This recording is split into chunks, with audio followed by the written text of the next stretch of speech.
মেয়েদের হলে আসলে একটু এই বিষয়টা একটু বলবেন। আচ্ছা, মেয়েদের হলে আসার প্রথমত মেয়েদের হলে আসবে কেন, এই বিষয়টাই তো হওয়ার কথা না।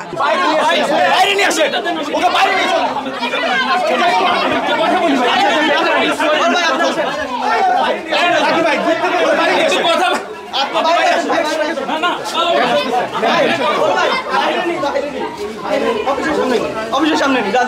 তার এখানে কেন আসবে? সে তো আসার এখানে রাইট নাই। সে কেন আসবে? ভোটারের ভিতরে কার্যক্রমে সে ঢুকতেছে, তার মানে বুঝতেছেন প্রশাসন শুরু থেকেই একটা নির্দিষ্ট গোষ্ঠীকে সার্চ করে আসতেছে।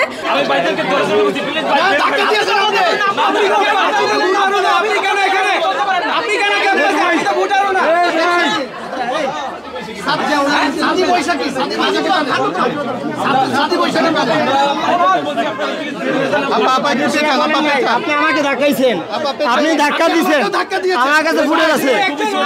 আপনি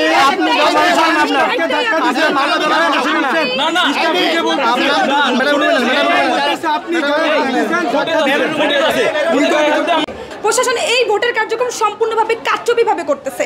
না হলে আপনি চিন্তা করেন 1 ঘন্টা আমাদের ভোটার কার্যক্রম বন্ধ রেখে তারা ভিতরে কি কাজ করতেছিল, এই প্রশ্ন উত্তর আমরা আগে চাই। তারা ভিতরে 1 ঘন্টা ধরে কি করতেছিল? ভোটারের কার্যক্রম বন্ধ রেখে এখানে শেখ সাদি প্যানেলের মানুষজন ছিল এবং এখানে আরেকজন আসছে যে কিনা স্টুডেন্ট কিনা বা ভোটার কিনা আমরা জানি না, কিন্তু সে এসে সাংবাদিকদের বলতেছে যে আপনারা এখান থেকে বের হন। মানে কতটা আমরা প্রশাসনের দুর্বলতা প্রত্যেকটা পয়েন্টে দেখতে পারলে আসলে এই ধরনের নজির আমরা দেখতে পাই। আজকে বঙ্গমাতা হলে এখানে জাল ভোটের আমরা খবর পেয়েছি এবং সেইটা শুনে নাকি তারা চলে আসছে। তারা চলে আসার কে রে ভাই?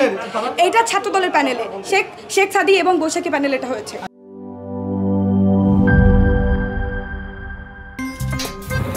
আমার একটা স্মার্ট সিদ্ধান্তে 25% গ্যাসের খরচ কমেছে। ভাবছেন কিভাবে?